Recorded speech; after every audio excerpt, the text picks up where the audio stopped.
नमस्कार दोस्तों, हर हर महादेव। कैसे हैं आप? आई होप आप सब बहुत अच्छे होंगे। तो दोस्तों, हमारे सनातन धर्म में भगवान शिव की विधिवत पूजा पाठ करने से व्यक्ति को हर तरह के संकटों से मुक्ति मिलती है।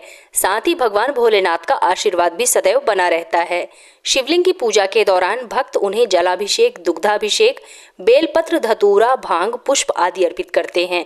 और साथ ही दोस्तों, भगवान शिव को बेलपत्र चढ़ाना बहुत ही ज्यादा शुभ माना जाता है। शिव जी को बेलपत्र अत्यंत प्रिय है। कहा जाता है कि बेलपत्री चढ़ाए बिना भगवान शिव की पूजा अधूरी मानी जाती है। मान्यता है कि शिव जी को यदि आप एक बेलपत्र भी श्रद्धा पूर्वक चढ़ाते हैं तो वो आपसे बहुत जल्दी प्रसन्न हो जाते हैं और आपको भगवान शिव के पूजा पाठ का संपूर्ण लाभ भी प्राप्त होता है और आपको सुख समृद्धि का आशीर्वाद भी प्रदान करते हैं। शिव पुराण के अनुसार भगवान शिव को चढ़ाई जाने वाली बेलपत्री के कई नियम बताए गए हैं।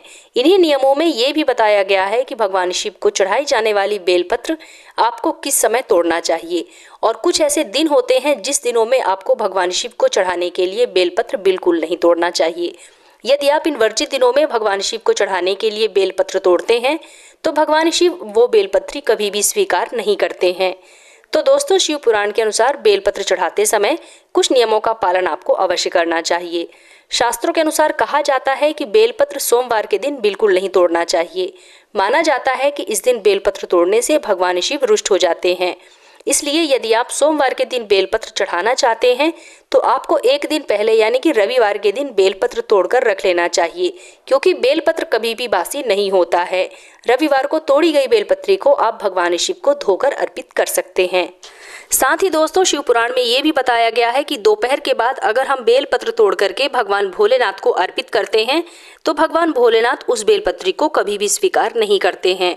इसलिए यदि आप भगवान भोलेनाथ को बेलपत्र समर्पित करना चाहते हैं तो आपको इस बात का विशेष ध्यान जरूर रखना चाहिए कि बेलपत्री को आपको सुबह के समय ही तोड़ना चाहिए, ना तो सूर्यास्त के बाद तोड़ना चाहिए और ना ही दोपहर के समय आपको बेलपत्री तोड़नी चाहिए।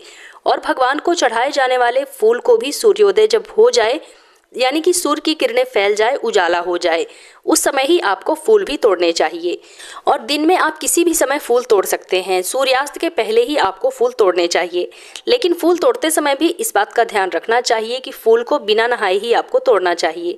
नहाने के बाद फूल तोड़ने की मनाही होती है और यदि आप नहाने के बाद फूल तोड़ करके भगवान को अर्पित करते हैं तो भगवान वो फूल ग्रहण नहीं करते हैं। दोस्तों, शिव महापुराण में बताया गया है कि सोमवार के अलावा हर मास की चतुर्थी, अष्टमी, नवमी, चतुर्दशी, अमावस्या और अन्य संक्रांति तिथियों पर भी बेलपत्र भूलकर भी आपको नहीं तोड़ना चाहिए। इन दिनों यदि आप बेलपत्र तोड़ते हैं तो ऐसे में भगवान शिव आपसे रुष्ट हो जाते हैं और आपके जीवन में परेशानियां आने लगती हैं। इसलिए आपको इन बातों का ध्यान जरूर रखना चाहिए। स्कंद पुराण के अनुसार रविवार और द्वादशी तिथि के दिन बेलपत्र के पेड़ का पूजन करना बहुत ही शुभ होता है। मान्यता है कि इन दिनों पूजा करने से घर की दरिद्रता समाप्त हो जाती है। इसके साथ ही ब्रह्म हत्या जैसे महापाप भी नष्ट हो जाते हैं और माता लक्ष्मी की कृपा सदैव आपके ऊपर बनी रहती है।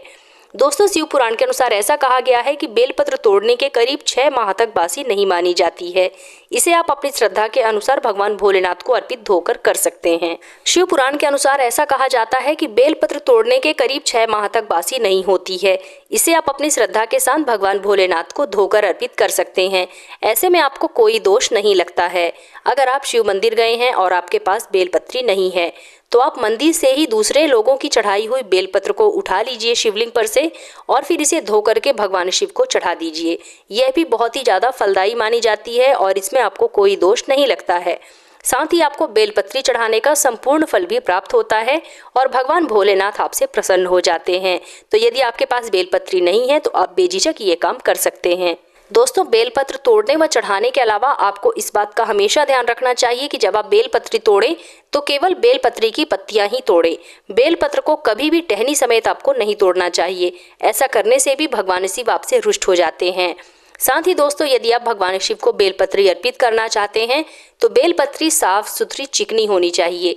कहीं से भी कटी फटी बेलपत्री आपको भगवान शिव को अर्पित नहीं करनी चाहिए। यदि कटी फटी बेलपत्रियां हैं तो इससे बेहतर है कि आप उन्हें बेलपत्री अर्पित ना करें, लेकिन उन्हें कभी भी कटी फटी बेलपत्री अर्पित आपको नहीं करनी चाहिए। ऐसे में आपको पूजा पाठ का कोई भी लाभ प्राप्त नहीं होगा। तो दोस्तों, यदि बेलपत्र तोड़ते समय आप भी इन सभी बातों का ध्यान रखते हैं तो ऐसे में आपको भगवान शिव की विशेष कृपा प्राप्त होती है और आपको बेलपत्री चढ़ाने का संपूर्ण फल भी प्राप्त होता है। तो दोस्तों उम्मीद करती हूँ कि आप लोगों को मेरे द्वारा दी गई जानकारी जरूर पसंद आई होगी। अगर वीडियो पसंद आए तो वीडियो को लाइक कीजिए, अपने फ्रेंड्स एंड फैमिली के साथ शेयर कीजिए और अगर आप मेरे इस चैनल पर पहली बार आई हैं तो मेरे चैनल को सब्सक्राइब करके बेल आइकन जरूर प्रेस कर लीजिएगा, जिससे कि आपको मेरे नए वीडियो की नोटिफिकेशन सबसे पहले प्राप्त हो। तो मिलते हैं अपने नेक्स्ट वीडियो में, तब तक के लिए हर हर महादेव।